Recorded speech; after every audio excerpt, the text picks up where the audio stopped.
Você já se sentiu sufocado pela arrogância de quem parece intocável? Já observou pessoas que pisam nos outros, que humilham, que se exaltam como se fossem deuses, enquanto você clama por justiça?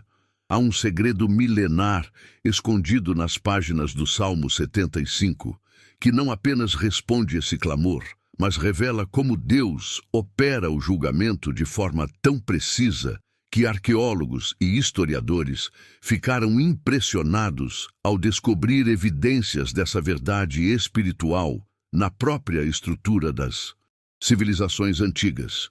Antes de mergulharmos neste mistério, preciso que você ouça o texto completo deste salmo poderoso. Salmo 75. Graças te damos, ó Deus, graças te damos, pois o teu nome está perto. Os homens falam das tuas maravilhas. Quando eu determinar o tempo certo, julgarei com retidão. Ainda que a terra e todos os seus moradores estremeçam, sou eu que firmo as suas colunas. Aos arrogantes digo, não sejais arrogantes, e aos ímpios, não levanteis a fronte. Não levanteis ao alto a vossa fronte, nem faleis com cerviz endurecida. Porque nem do Oriente, nem do Ocidente, nem do deserto vem a exaltação. Mas Deus é o juiz. A um abate e a outro exalta. Porque na mão do Senhor há um cálice cujo vinho espuma, cheio de mistura, do qual ele dá a beber. Mas as escórias dele todos os ímpios da terra sorverão e beberão. Eu, porém, declararei isso para sempre. Cantarei louvores ao Deus de Jacó. Quebrarei toda a força dos ímpios, mas a força dos justos será exaltada. Para entendermos a profundidade explosiva deste salmo, precisamos viajar no tempo até aproximadamente 930 a.C., quando o reino de Israel vivia sob constante ameaça de nações poderosas ao redor. Historiadores explicam que este era um período extremamente turbulento no Oriente Próximo, quando impérios como a Assíria começavam sua expansão brutal, conquistando nações inteiras e exilando populações. Arqueólogos descobriram registros assírios que descrevem com orgulho horrível como reis se vangloriavam de suas conquistas, empilhando crânios de inimigos como troféus e inscrevendo em pedra suas façanhas arrogantes. Este salmo foi composto por Asaf, um dos principais levitas músicos designados por Davi para liderar a adoração no tabernáculo. A palavra Asaf vem do hebraico Asaf, que significa aquele que reúne ou colecionador. Mas aqui está algo fascinante que especialistas em música antiga revelaram. Asaf não era apenas um músico, ele era o diretor de um coral profético. Documentos da época mostram que os filhos de Asaf formavam uma escola musical que preservava não apenas melodias, mas revelações divinas através de gerações. Quando analisamos o título original deste salmo no hebraico, encontramos Al-Tashet, que significa não destruas. Linguistas explicam que este era um termo técnico musical, possivelmente indicando uma melodia específica conhecida na época, uma melodia que carregava em si mesma um clamor de misericórdia. Imagine, enquanto a música tocava, o povo sabia que estava diante de um hino sobre a justiça de Deus, que não destrói arbitrariamente, mas julga com propósito redentor. O versículo inicial, graças te damos, ó Deus, usa a palavra hebraica yadar, que não significa simplesmente agradecer. Antropólogos culturais revelam que yadar carrega o sentido de estender as mãos publicamente, de confessar abertamente, de reconhecer com todo o corpo. Na cultura judaica antiga, isto significava prostrar-se completamente, uma postura de vulnerabilidade total diante de Deus. Para aquela sociedade, onde honra e vergonha eram os pilares da estrutura social, este ato era revolucionário. Reconhecer publicamente que sua segurança não vinha de poder militar ou político, mas da presença divina. Mas aqui vem a revelação, que muda tudo, confirmada tanto pelas Escrituras quanto pela arqueologia. Quando o salmista diz, o teu nome está perto, ele usa a palavra karov, em hebraico, que significa não apenas proximidade física, mas intimidade relacional. Escavações recentes na antiga Jerusalém revelaram que os israelitas entendiam o nome de Deus não como um rótulo distante, mas como a própria manifestação de seu caráter e poder. Diferente das nações ao redor que construíam templos gigantescos para distanciar seus deuses do povo comum, o Deus de Israel prometia proximidade. Quando chegamos ao versículo 3, quando eu determinar o tempo certo, julgarei com retidão, encontramos a palavra hebraica moed, traduzida como tempo certo. Mas o que arqueólogos descobriram recentemente mudou nossa compreensão completamente.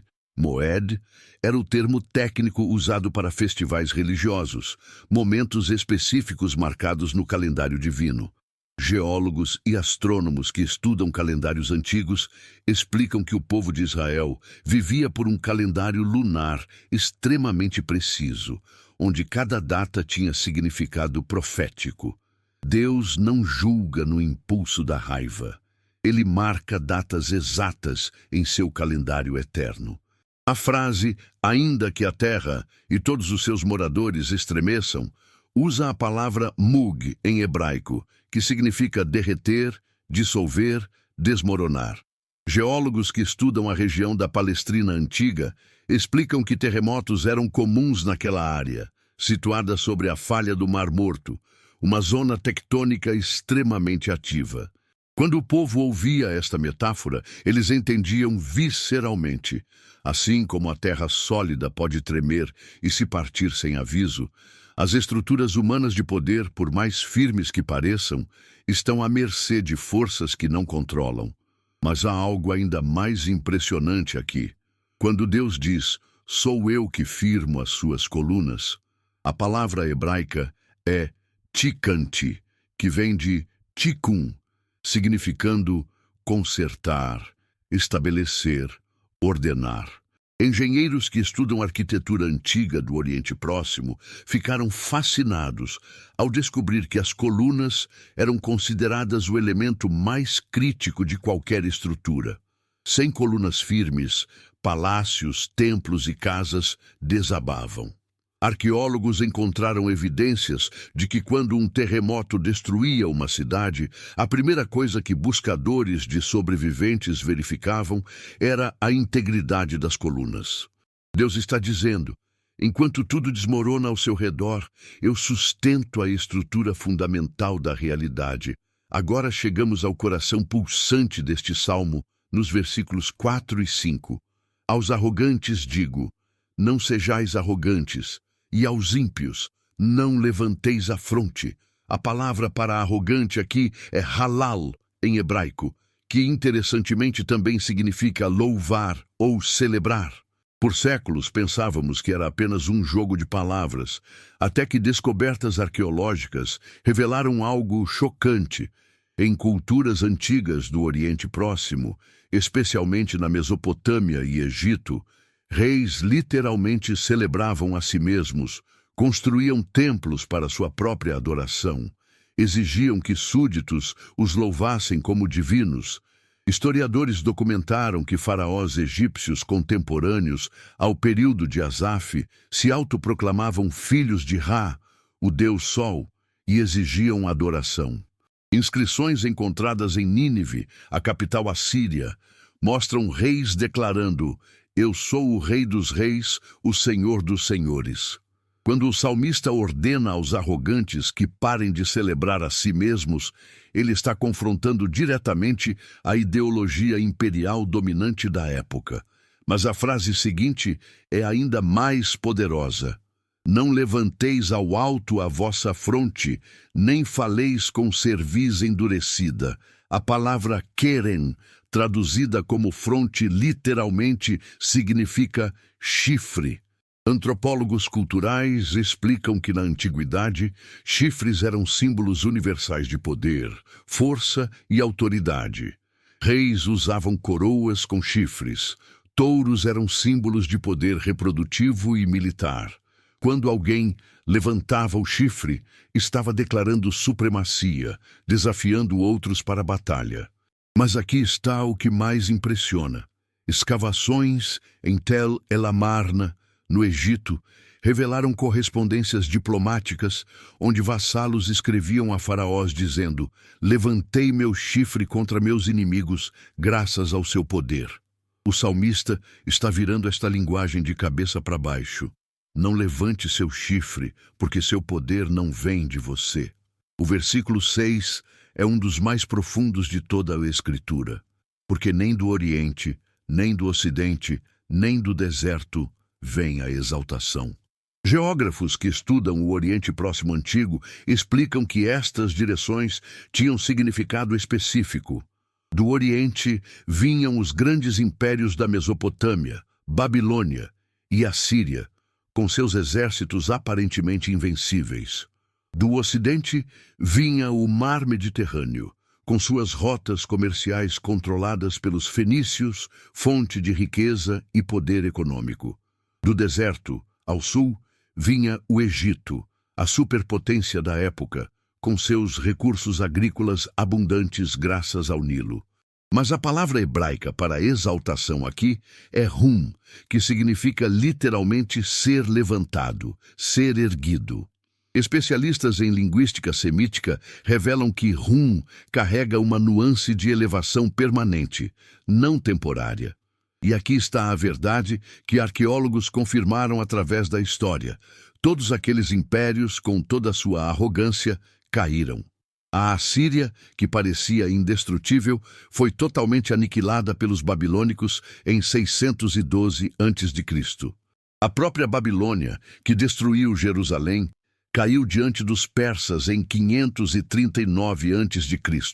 O Egito, que dominou por milênios, foi conquistado sucessivamente por persas, gregos e romanos. O versículo 7 declara com autoridade absoluta: "Mas Deus é o juiz, a um abate e a outro exalta."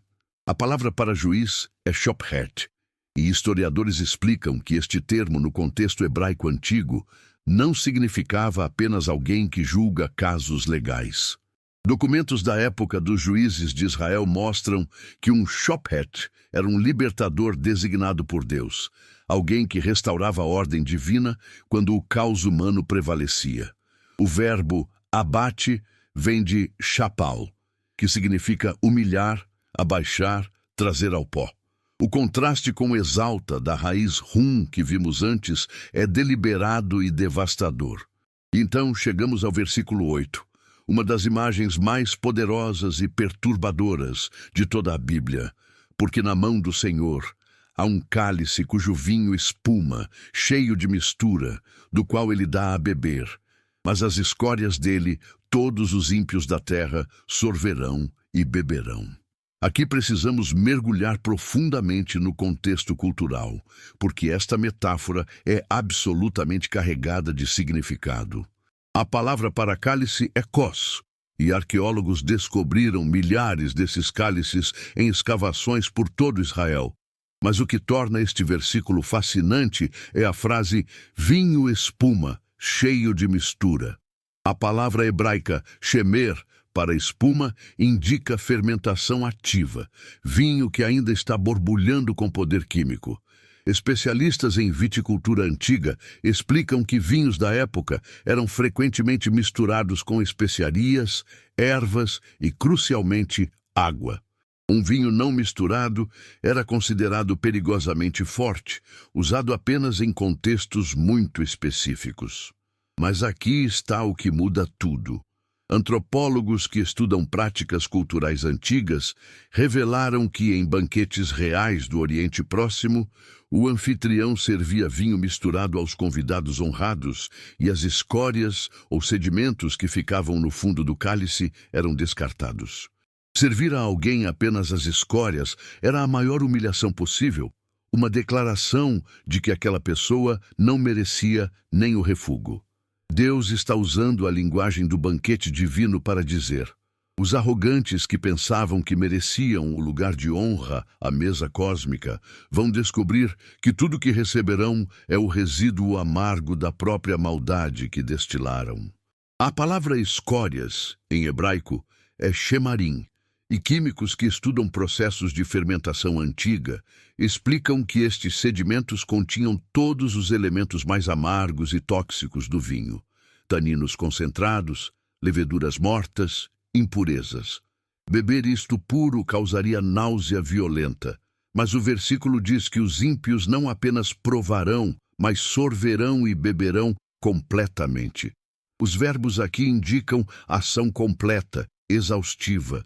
Não haverá escape, não haverá diluição da justiça divina.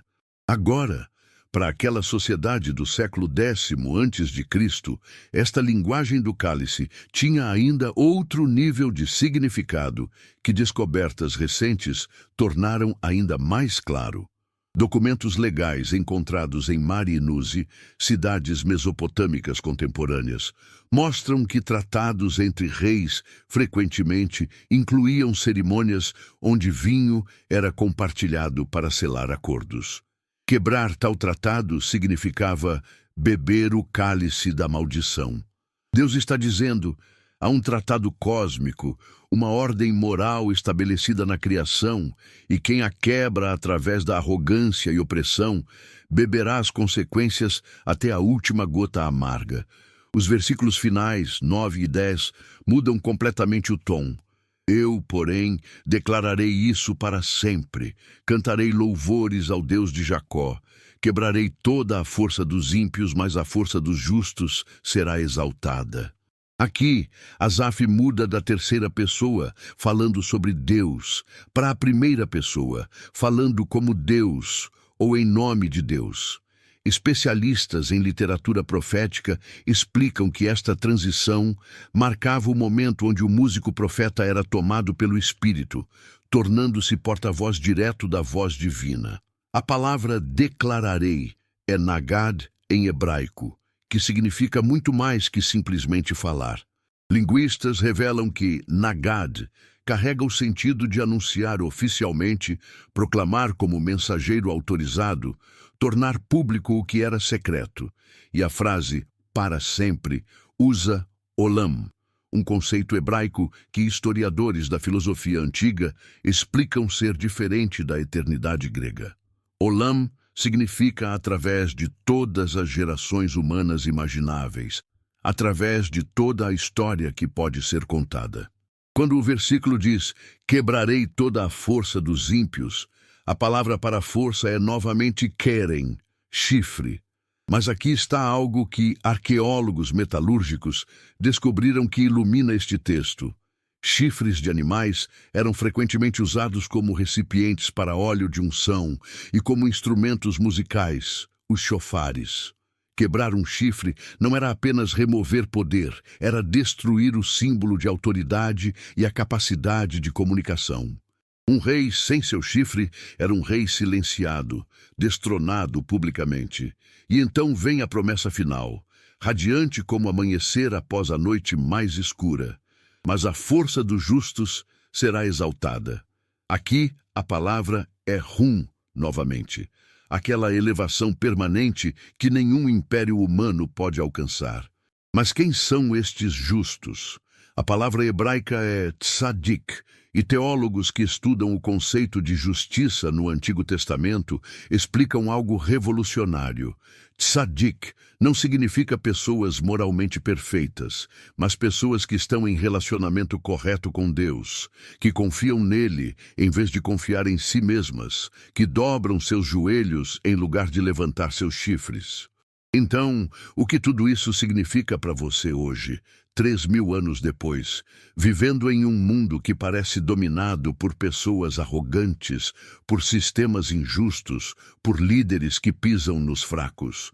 Deixe-me conectar estas verdades antigas com sua realidade presente de uma forma que tocará seu coração de maneira profunda. Primeiro, entenda que o tempo de Deus não é o nosso tempo, mas isso não significa que ele está atrasado. Assim como ele marcou Moed, tempos fixos em seu calendário eterno para julgar impérios que pareciam invencíveis, ele tem datas marcadas para trazer justiça em sua situação. A Assíria dominou brutalmente por séculos, mas quando chegou o dia marcado por Deus, caiu em apenas 3 anos de guerra. Não interprete a paciência divina como indiferença. Ele está firmando as colunas da realidade enquanto tudo parece desmoronar. Segundo, pare de olhar para o Oriente, o Ocidente ou o deserto buscando sua exaltação. Pare de comparar seu progresso com o sucesso aparente dos arrogantes. Eles estão bebendo de um cálice que parece vinho doce agora, mas Deus está guardando as escórias para o fim.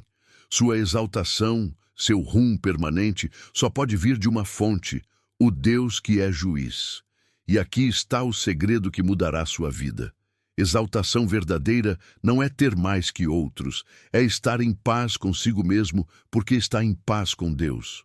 Terceiro, examine seu próprio coração com honestidade brutal. Você está levantando seu chifre, tentando provar seu valor através de conquistas, comparações, autopromoção?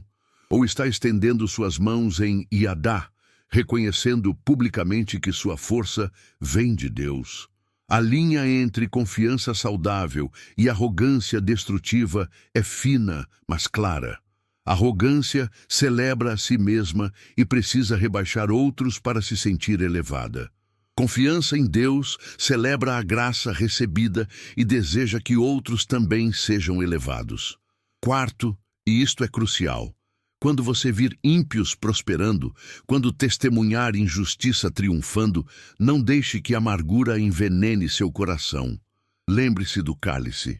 Eles estão bebendo agora o que parece sucesso doce, mas as escórias estão chegando. Sua tarefa não é administrar vingança, é declarar as verdades de Deus para sempre, é cantar louvores ao Deus de Jacó, mesmo quando a música parece fora de lugar em um mundo injusto. Porque sua canção não é sobre circunstâncias presentes, é sobre o caráter imutável de um Deus que julga com retidão. E aqui está a revelação final que precisa penetrar até a medula dos seus ossos. Este salmo não é apenas sobre julgamento futuro dos arrogantes, é sobre libertação presente dos humildes. Quando você para de tentar construir seu próprio império, quando dobra seus joelhos em vez de levantar seu chifre, quando reconhece que o nome de Deus está perto e você não precisa lutar sozinho, algo sobrenatural acontece. As colunas da sua vida que pareciam tremer se firmam.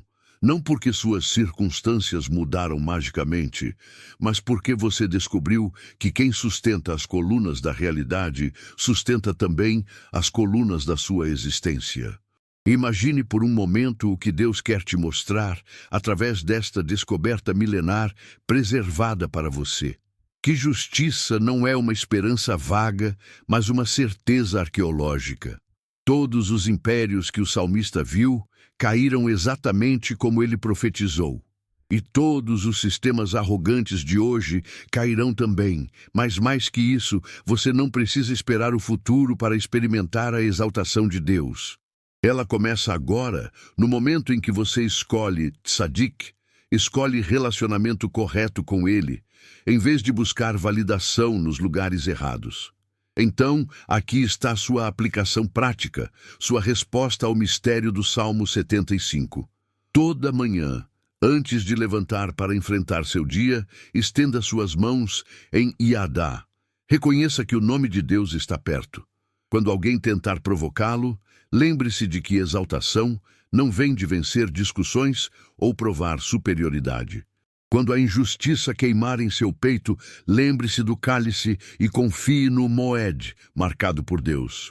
Quando você se sentir pequeno comparado aos arrogantes ao seu redor, lembre-se de que quem é abatado e quem é exaltado não é decidido por métricas humanas, mas pelo juiz divino que vê o coração. E agora, deixe que esta verdade se assente em sua alma como fundação inabalável. A paz que você busca não virá quando os arrogantes forem finalmente humilhados, embora isso certamente acontecerá. A paz vem quando você entende que já foi exaltado pelo único que tem autoridade para exaltar. A prosperidade que seu coração anseia não é acumular mais que outros, mas descobrir que você está seguro nas mãos do único que firma as colunas quando tudo treme. A sabedoria que transforma tudo é esta. Pare de competir no jogo dos arrogantes, onde todos perdem eventualmente. Comece a viver na realidade do reino de Deus, onde os humildes herdam não apenas a terra, mas o próprio coração do Criador. Que o Senhor Jesus, que exemplificou perfeitamente este salmo, ao esvaziar-se de toda a glória celestial e humilhar-se até a morte de cruz, apenas para ser exaltado ao nome acima de todo nome, te ensine o caminho da verdadeira exaltação. Que ele, que bebeu o cálice amargo que era nosso para que pudéssemos beber o vinho novo do reino, te dê graça para confiar no tempo de Deus e no julgamento de Deus. E que você viva cada dia declarando estas verdades para sempre, cantando louvores ao Deus de Jacó, sabendo que sua força não precisa ser autofabricada, porque o próprio Deus promete exaltar os justos no tempo certo. Que esta revelação não seja apenas conhecimento em sua mente, mas transformação em seu coração, para a glória de Deus Pai, que firmou as colunas da criação e firma também as colunas da sua vida. Amém.